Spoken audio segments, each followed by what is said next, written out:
Hey, welcome to the Ethics Experts. On this episode, we talked to Anitha Vittal, and she has a really cool background in accounting. And I'm not just saying that because I'm a CPA myself, but she went through quality assurance, and she went through internal audit, and she's built several compliance and ethics centers of excellence. And I think her mindset is one that we can borrow a lot from, particularly around adaptability, around collaboration, and around continued evolution.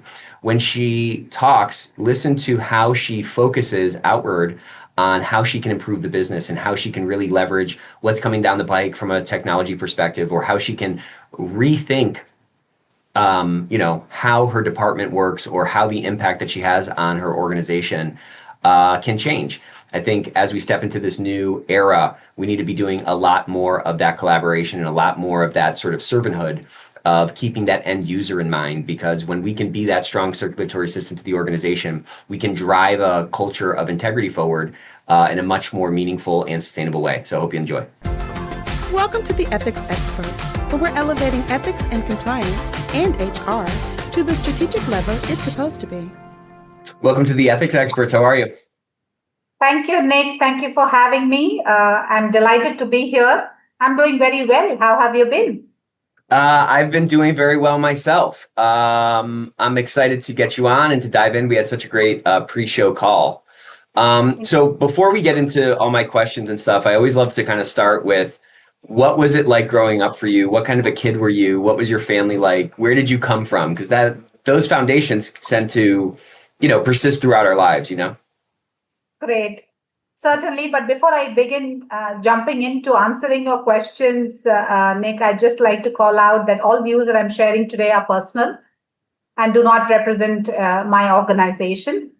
With that, I think I grew up in a small town early on with my grandparents in a small village down south in India. And I think that phase of my growing up actually shaped a lot of what I am today and what I have grown up to be over the last many years. So as a little child, I had this opportunity to go on long walks with my grandfather. And every day, when we went on, we would pick up a sort of a theme, and he would ask questions. I would ask him counter questions. And then we never would realize that how the time would have passed, right? So I guess that's what kept me growing as an individual. And also in that process, I did learn quite a few things from across the different spectrum, from, languages to music to many other things. And thanks to my grandfather, I think that really shaped me a lot to what I am today. What kind of themes would you talk about? What kind of questions would he ask you? Would he ask you things to kind of get you thinking at a young age about things that maybe you wouldn't be thinking about? Absolutely. For example, he would start with as simple as, what did you have for food today? Or what did you have for lunch today? And then, he would ask me questions, what were the vegetables that you would have? And do you know, if this certain vegetable was so good, what are the benefits of having that? What are some of the fruits you would have? And it would be across the spectrum, as I said. And I think that sort of created a curiosity in me early on in my life. And that essentially stayed with me all through and even today. So I'm always curious to know more, learn more. And that also sort of shaped my career in a way, is how I would put it, Nick. You grew up in this village. What set you on this path into ethics and compliance? You've been in this space for, 25 years. How, what attracted you to this space? All right. So the part of the world that I come from, typically a student chooses to be either an engineer or a doctor. They pursue engineering or medicine as careers. There's two paths. Typically, yeah, just two of them, right? Because that's considered to be the professions back then, about 3 decades ago, when I was at a moment of making a decision. And that's when I had this conversation with my parents, and I said, look, I'm neither interested in engineering nor in medicine. I want to do something different.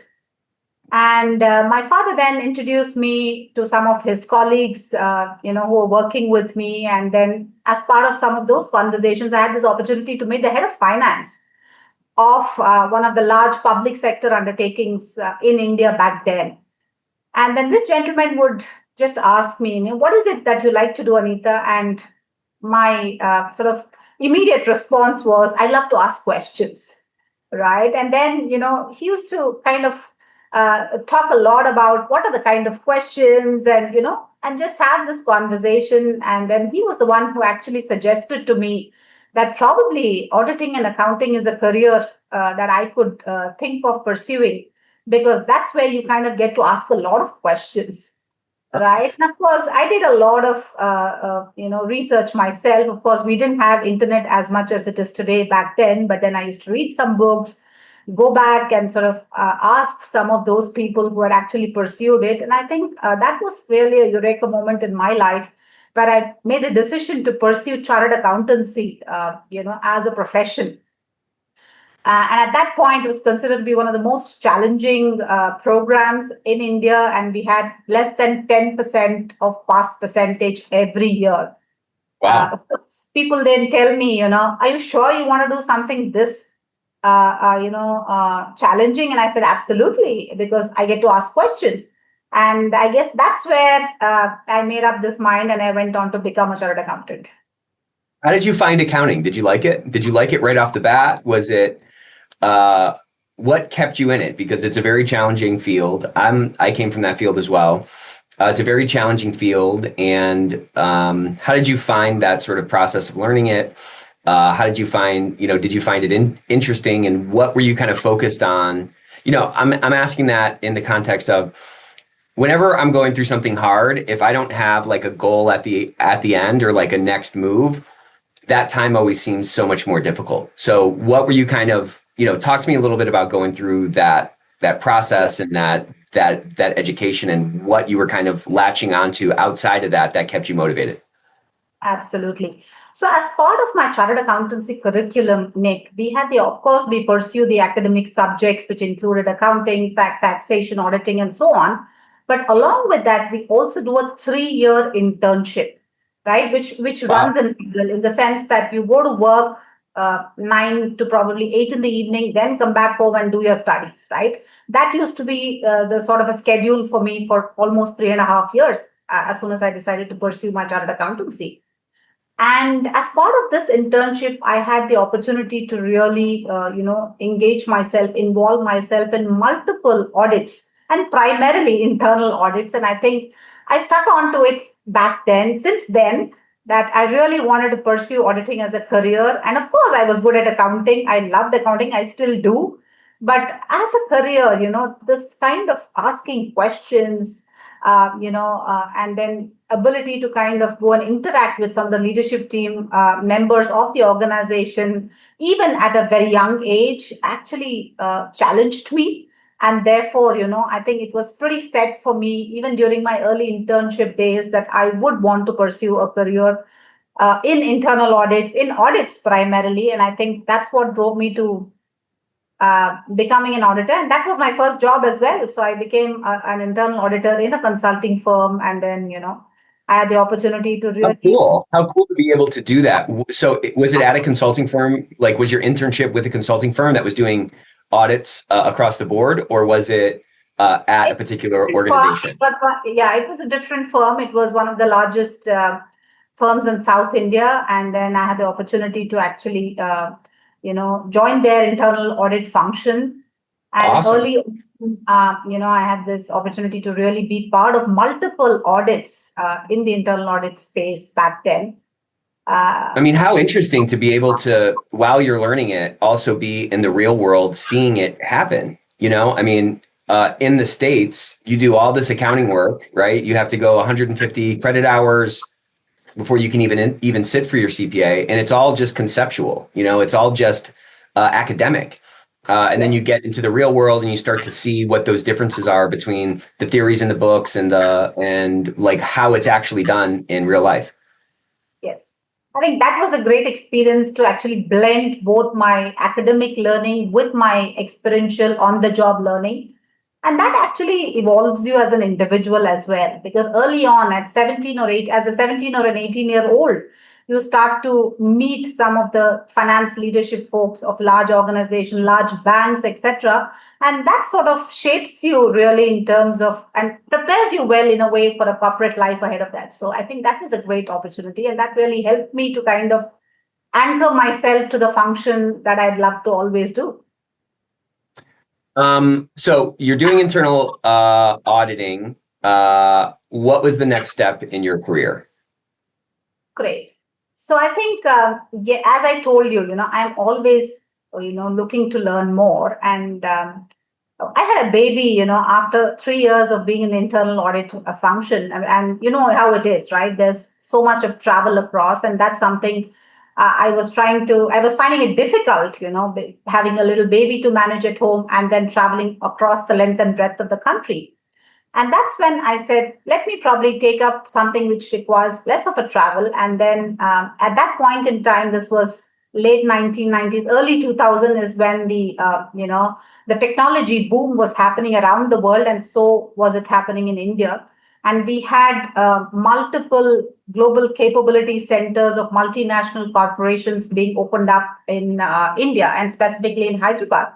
So I interviewed for one of the largest technology corporations, and then I managed to find a position in the quality assurance function. And so I think a tectonic shift from being an internal audit firm consulting to a technology firm, being part of quality assurance, where my job was really to test the products, the financial suite of products, the GRC suite of products, and then continuously improve them, suggest improvised versions of them, and so on. Right, that was my bread and butter. But interestingly enough, I was always then trying to see how that would actually connect back to my world of risk, compliance, and audit. And then after a few years there, I also had the opportunity to actually implement some of these Oracle Financial Suite of products, the GRC products. And that's where, I chose the GRC domain, and it was a phenomenal experience. All my learnings from risk audit functions, I had the opportunity to actually play with technology to actually implement some of those ERP solutions, embedding some of these controls in there. To me, that was a phenomenal experience, a first-time experience of sorts. But then my itch of going back to my core was always there. So I spent a good 10 years in all of these. And that's when I decided, no, I have to now see how do I really leverage my learnings from the technology industry, from the fintech industry, to really, bring it back to my own profession of audit, risk, and compliance, and how could we really transform, reimagine some of these functions, right? Leveraging technology, innovation, simplification, and transformation. So that's how I kind of moved back to internal audits. And then over the last 15 years, I've been working in global capability centers, transitioning risk, audit, and compliance functions into the centers, offering them as a service to the parent organization. So tell me the nature of those centers of excellence, because I think that's such a unique and interesting concept when it's done correctly. So what's kind of the theory behind it, and how did you end up interacting and adding value to departments or businesses or whatever? Yeah. So I guess when I started on this journey, this was early 2000s, as I said, the GCCs in India were primarily focused on technology support, tactical areas, back-end support, and less on risk and compliance functions, right? Because at that point in time, I do believe that there was no compelling business case, for functions such as risk and compliance to actually leverage GCCs. But then early on, I did see the benefits out of that, right? Having been part of technology corporations, how they were leveraging GCCs. I always used to spend time wondering, why aren't organizations leverage the same GCCs for actually, their own audit, risk, and compliance functions? Sorry, what's GCC? It's the Global Capability Center. Oh, okay, gotcha. Okay. Yeah. So that's how my thought process started. You're thinking they have this great resource. Why are they not utilizing it? That's what you're thinking? Exactly, right? So when you can use an offshore center for having technology support. Why can't you really, use the same logic and use it for a risk audit or compliance function, right? Got you. Okay. And that's when I got the opportunity with a rather smaller organization, a fintech organization, which had its capability center in India. And they were looking for an internal auditor, to manage their India internal audit. And then because it was headquartered in the US and it had its present in multiple countries around the world, I said, probably this is an opportunity. So I gave up my, GRC implementation sort of consulting job in the technology field, and I joined back the internal audit function. And people were then wondering, when technology industry is booming, and then that's where the future is, why would you want to shift to internal audit? But then I said, that's where my calling is. And then 6 months after I joined the internal audit department of this fintech GCC in India is when I got a chance to meet the chief audit executive. He was visiting India, and I said, why don't you think of leveraging India even bigger for just not for India audit, but also for the rest of the world audit? He said, how can we do that? The corporate functions are supposed to be in the headquarters, and we can do it only there. I said, why not? Why can't you, there are a lot of documentation work. For example, this company was heavily into Sarbanes-Oxley assessments. I said, how does it matter where you do the documentation from? Why do you want to do it in the US and pay such heavy costs? Why can't you think of having some people here? I take the ownership of delivering high quality documentation, but why can't you really, leverage that? And that's how I guess that was a sort of a groundbreaking moment for me when the chief audit executive agreed. And we set up a small 4-member team in India back then. This was around 2008, 2010. And then, and guess what? The entire internal audit for that organization was largely being done by one of the external partners. And over the span of a 2 to 3 year time, we actually transitioned more than 60% of the internal audit work to in-house being driven out of India. And we just leveraged them for less than, 40%. Wow. I think it was such a sort of a case study, for across the organization that, GCCs are just not for technology support. You can actually go beyond and leverage them, for even functions such as risk and audits and compliance. So at one point it was at 0%. At the end, it was at 60%. And you said that took kind of 2 to 3 years. What kind of resistance did you face? Like your boss in India, you said the head of audit was like, okay, let's try it. We build a 4-person team, but you also need me to persuade people on the other side of the ocean to kind of let up the reins and let go of this function that they were, I think you said they were utilizing an external firm, presumably a lot more expensive. What kind of resistance on the state side did you face, and how did you reframe that in order to start, moving toward that 60%? Absolutely. I think one of the very common resistance that I face that why would you want to do it from a location which is so far away from where we are? And then, what about privacy risks? What about security concerns? We are transferring data, such secure data back from US to India. And then there are different global regulations versus local requirements. There are no privacy laws as such in India. Back then, we didn't have privacy laws then. And interestingly enough, that's when the entire, the economic crisis of 2008 struck. You remember? It was 2008. Yeah. Yes. And then, of course, as a result of which, there were certainly growing expectations from risk, audit, and compliance leaders. But having that said, budgets were shrinking, and essentially, the teams were expected to do more with less. And therefore, it became the prerogative of every chief audit, risk, and compliance executive to start reimagining how they do their work. Wow. And therefore, it was no longer an option to sort of leverage, the capability centers, but more of a necessity. Right. Gotcha. So you're able to take advantage essentially of the disruption caused by the global financial crisis, which, that's right. and which ultimately caused everyone to like rethink everything to get some more of that work. Very interesting. So how has this mentality of doing more with less, that kind of was the catalyst for getting some of this work? How have you maintained that as sort of a principle or an axiom as you've continued to interact in this space? Yeah. So I think there are multiple ways in which you can do it, Nick, but I have always struck to three fundamental aspects, and I call it ACE, right? ACE. It's about adapting. That first A stands for adapting yourself.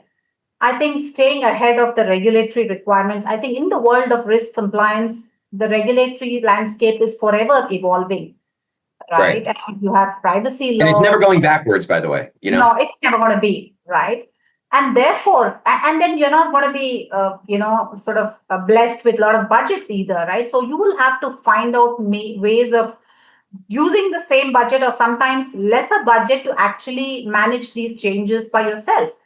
And that's where you need to embrace, technology, so adapting yourself as a professional is very key. Is very key to sort of find effective ways to accomplish what we are, entrusted with.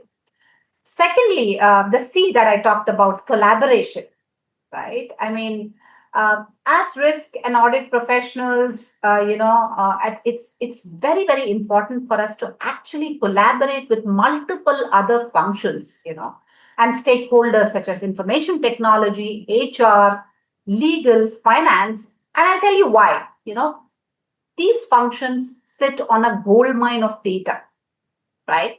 And therefore, it's important for functions like risk and compliance to actually collaborate with these functions, look Exactly. at, leverage that data, and see, how you can use that data to actually predict some of the events, which eventually is going to help your organization in preventing it rather than, telling them, oh, you know what, I had already told you this could put you in trouble, right? So, and the third mantra that I've been using is evolving, right? What got you here would not get you to the next level. So it's important for us to continuously look at how we evolve some of our functions, like especially, risk management, for example. Gone are the days when you kind of, just tell, oh, these are the risks. Rather than that, tell them these are some of the steps that you could take to prevent some of these risks, right? Right. Invest whatever little budget you have, invest them in small portions, at least in evolving technologies. Standardize, right? I mean, I still know of organizations whose policies and SOPs run into thousands, probably more than that as well, right? So there are multiple opportunities for us to evolve ourselves, standardize, reimagine some of these processes. So a short answer to your question is essentially adapting, collaborating, and evolving. And what's the best way to achieve this? I love that acronym. And I'm asking that in the context of, I feel like anybody listening to this, they're going to resonate with that, right? Like, of course, adaptability is important. Of course, we have to collaborate to get the data in order to be more value add to the organization, in order to help, provide essentially better decision making to the company. Of course, we have to evolve. Okay, so I think people would easily, our industry would easily pay mental assent to that, and yet we're at this sort of inflection point. I feel we're at this sort of an inflection point, or this crossroads, where the rate of change, the volatility in our economy, in our companies, is higher than it's been in sort of recent history. We have new technology that is, changing all the time, right? Like AI is changing constantly. And we seem to have this continued sort of aversion to it, or this continued fear within our space about, in the United States, there was recently, this executive order about, Foreign Corrupt Practices Act is not going to be, it's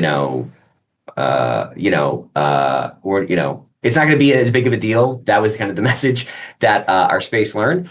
And so there's some dissonance, is what I'm saying. There's sort of this mental assent to a lot of the principles and axioms that you just talked about. And yet it doesn't feel to me like our industry is sort of evolving fast enough. It doesn't feel like we're adapting fast enough. It doesn't feel like we're collaborating enough to be that value added business person, so to speak, within the company. A lot of people are still complaining about being this sort of bumper sticker on the car instead of being integrated into the engine or being the headlights on the car, whatever analogy you want to use. So how do we, and I'm rambling a little bit here, but like, do you feel like your business background, your accounting background, where you're interacting with the business at sort of a much deeper sort of, it's not a conceptual level, like you're on the front lines, you're seeing how the debits and credits ultimately kind of combine into the financial performance of the organization. Do you think that that background gives you this different lens and this sort of different sort of forward push to drive this kind of change? And if so, how do we bridge that gap for somebody who doesn't have that kind of a background to collaborate more, to evolve faster, to adapt at a more effective rate? Absolutely. And I think, one of the critical factors which has helped me, and I'm going to share my personal experience here, Nick, is about, how do we really leverage technology and automation? And I believe these two are at the heart of compliance and risk functions, right? So it's Yeah. important for us to really, we don't have to boil the ocean. We don't have a luxury of budgets. Absolutely. But really look at, for example, what I do is, I look at the digital transformation journey of the current organization that I'm part of and try to see how much of it can I leverage it versus reinventing it. Right. And as I said, in terms of collaboration, when I go to my HR function, I would want to tell them that, look, by this co-creation model or kind of bringing in all of the data that we have, I'm going to give you back value. And I can share a fantastic example from one of this, what I had undergone as part of this exercise, Nick. So there was this investigation that we were part of back then where, you had a sort of a collusion by multiple, roles in the organization as a result of which millions of dollars got siphoned off. And finally, a whistleblower blew up the case. And then, when the investigation eventually happened, it was identified that just didn't happen overnight. There were enough red flags, there were enough indicators in multiple at multiple checkpoints, but which somehow got ignored. So as a result of which, we took up this exercise of bringing together three pieces of data sets, right? And I'm sure you can relate to this. First is the historical background verification of the employees, whoever have been part of the organization, right? The second piece of the data is their annual performance data, focusing on their behavioral aspects, right? Because typically performance has two elements. One is, of course, your deliverables. The two is the behavioral aspect. So we focused on the behavioral aspects of it, both structured and unstructured data. And thirdly, what we also picked up were the exit interview data of the employees of this organization. And when In general, or just those first two, were those just around the people that were part of this whole case, or was that everybody? So basically, the first step was the specific, as part of the investigation, of course, it was part of those specific individuals who were identified. But eventually, we went back and worked to kind of map some of these data sets together. And guess what, and we leveraged the technology teams to actually, help us to kind of identify patterns from the background verification to the performance management to the exit interviews. And it would be unbelievable. It was unbelievable for me at that point that all of the outcomes of the investigation that we had actually identified had some sort of linkages back to the patterns that got revealed by looking at these data sets. For example, there were a bunch of people within that team who had exited prior to the incident being discovered. And 7 out of 10 of those who had exited actually called out some of these, siphoning of funds, etc., through the exit interview. In the exit interview. Sorry? In the exit. That was called out in the exit interview. Absolutely. And then, nobody bothered to look at that or act upon that, right? Because people thought, people are anyway exiting. It's okay. Maybe they're disgruntled. But that's an eye-opening case study Totally. in itself for me, where when you look at, probably on the prima facie side, they would look as independent data sets. But when you actually bring all of these together onto one platform and then try to map them, the output is phenomenal in terms of the insights that they provide. And this is just one example, right? I mean, look at the data that finance is sitting on, look at the data that HR, legal functions are sitting on. I Right. mean, honestly, if there is a way in which, we could actually collaborate as an organization to bring all of this, I think the functions of risk and compliance would actually demonstrate the value of really bringing back to the organization, telling them, look, these are your red flags. These are some of the patterns that we see are evolving. You better watch out, right? Yeah, I love that example. It's such a great case study. Yeah. Risk and compliance has such a unique value potential in an organization. I call it the circulatory system of the organization. And when that circulatory system is healthy, it's touching these different parts and it's bringing all these little pieces of data together to recognize these kinds of patterns. The siloing of information is a massive challenge as an organization grows. That otherism, so to speak, where we kind of forget that we're all wearing the same jersey and we're on the same team. Our adversaries start to be other departments. There's there's little fiefdoms. There's these little walls that go up, and that makes it more difficult. But to your point, that risk intelligence is everywhere inside the organization. And I think it's on the risk and compliance team to gather that risk intelligence and pull that together into a cohesive story with a scientific approach to understand, is this a risk factor? And, you talked about exit interviews. Our company does exit interviews, and some of our clients do it all together. And I don't understand why every compliance team, for example, in addition to whatever speak up program they have, they don't have exit interviews going as well. Because to your point, there's a ton of risk intelligence in those conversations. 7 out of 10 people called out or indicated that there was some kind of smoke for this thing that ended up being a massive fire. I mean, that was sitting in some file somewhere. That was sitting in some department somewhere. And to your point, no one did anything about it. Nobody put 2 and 2 together to see, like, oh my gosh, this might be an issue. And for a department, or for a department, risk and compliance, which is often viewed as a cost center, to me, it's just like so obvious. There's so much value in bringing these different pieces of information together and remixing it a little bit. And I'm puzzled why more people don't have the courage, let's say, or the impetus or the motivation to, do that ACE thing, really lean into that collaboration, really kind of evolve as the business evolves and manifest and demonstrate the value that we can provide. Yep. So that's a great case study. And I want to pivot a little bit into automation because there's this thing going on, I think, broadly kind of across the world, where people are scared of the automation potential that can come from a lot of these new technologies.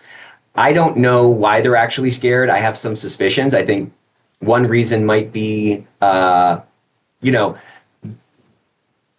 when there were just horses, I think the guy in the town who made horseshoes probably was really scared of cars, because it actually, not that he was scared of cars, but that was a threat to his livelihood. I think the fear could be rooted in something like that. So how are you able to overcome that sort of base level fear and really lean into harnessing this new technology to do more with less, as you were saying before? Right. I'm trying to get down to like a mindset thing, because I think mindset kind of, you have a very curious mind, of course. You're very intelligent. Obviously, you're somebody who is able to and hungry for a challenge. That was demonstrated throughout your entire story. But for somebody who is not that way naturally, how can we help their mindset to maybe change a little bit to start embracing some of this stuff?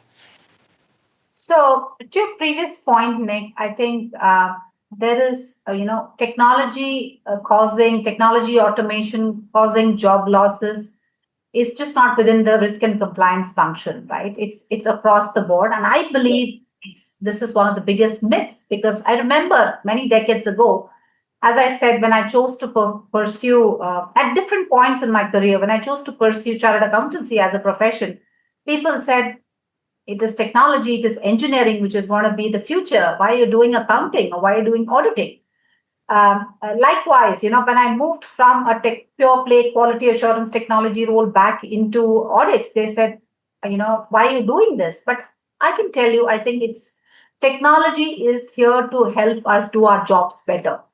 I would say it's here to create millions of jobs rather than take away jobs. But having said that, I think there is a certain need for each one of us as professionals to reskill and upskill, right? And when I say that, I don't mean that, you will have to, be an AI expert. Rather, learn about what AI can do, have those conversations. But what I sometimes, I mean, not sometimes, what I do diligently as part of my role as a risk and compliance professional, Nick, is that every quarter I go and meet up with my technology leaders. I try to read up what's the new technology that's coming my way. And I really have this conversation with them about what are my problem statements and how can their technology tools, platforms actually support us. And I want to share a very classic example with you. We had, like every other organization, a large number of policies and procedures within our system. So, in one of my previous conversations with the technology folks, I just brought this up and I said, look, we have tens of thousands of policies, right? And then when you go through them and you sift through them, you do realize that there are significant number of duplication because every entity has written its own policy, which is duplicated by the second entity with probably a 5% change. And this was about a year and a half ago when Gen AI was actually picking up pace. And then, one of these technology leaders proposed to me, why don't we use AI to actually solve this problem? So what we did just as a pilot was pick up about 20 policies, which was similar. And then there was this tool which some of the technology folks were, sort of developing within our global capability center. So I gave them these 20 policies and I said, how can you help me streamline or rationalize them?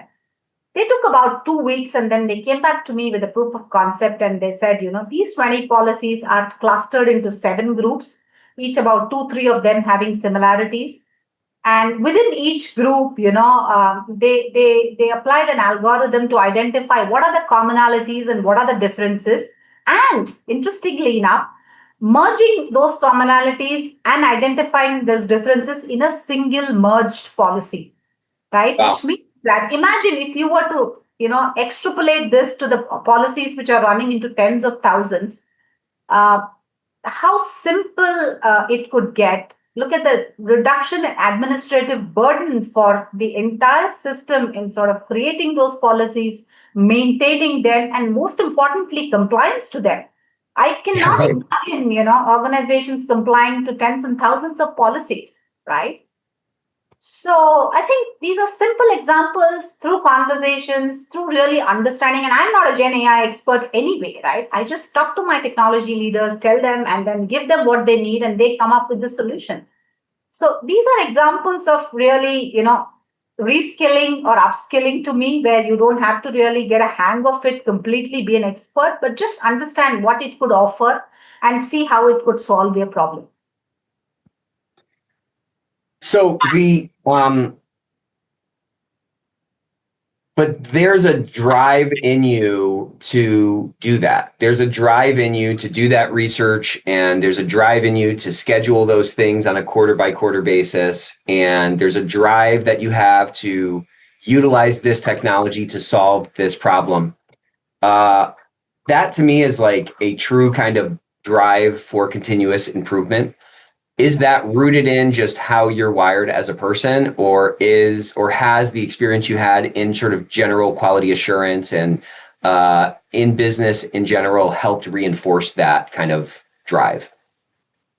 Certainly, Nick. And I would like to bring out the example of my experience when I played the role of a quality assurance engineer in one of the large technology corporations, right? And I had just gone in from an internal audit consulting firm. I mean, the shift was, phenomenal in terms of multiple different aspects. And I was like overwhelmed, honestly, at the beginning.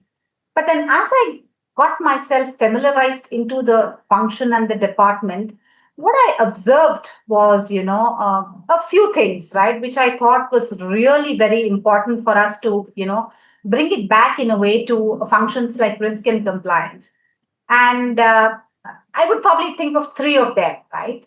The first and the most important one is really the unrelenting focus on the customer or the end user, right? The entire function, the technology functions, the quality assurance functions were always wired to look outwards, look what the customer needs, look how to ease the life of an end user, and then come back and make changes to your technology, your platform to ease their way. Right. And to me, that's a little bit of the functions of risk and compliance are a little bit of a laggard in some of these because we're always most likely looking inwards. Right. We Right. never think, how can my function actually go and benefit my business? We would rather say, oh, because of you not complying to my function, you're going to get into trouble and nobody's going to like that. Right. Yep. I would rather say this is how we want to benefit out of it. And it's probably the same statement, but a different narrative. Right. So I think that was my first learning. Secondly, the continuous improvement mindset. I mean, we were always thinking about improving the version of the tool, right? Every 15 days, we used to have releases. And it would used to through patches, through new versions, through new releases, and each version would improve itself from the previous version. And if you look at it at the end of year one, to the version that we started at the beginning of the year, to the version at the end of the year, it is phenomenally different, right? And that's again another thing that I would like to bring it back to our functions because we write an SOP, we write a policy, we forget about it for the next 3 years until it comes up for revision, right? But look at the agility in the technology functions where they're always looking for improvement, right? Why can't we bring this back to our functions? And lastly, the evidence-based decision making, right? Historically, in functions like audits, and risk, right? We take a sample and then try to predict the behavior of the larger population using that sample. How about looking at the entire population, identifying these deviations and actually, looking at those vis-a-vis looking at a random sample? It's going to give you a lot more credibility when you go and present your insights.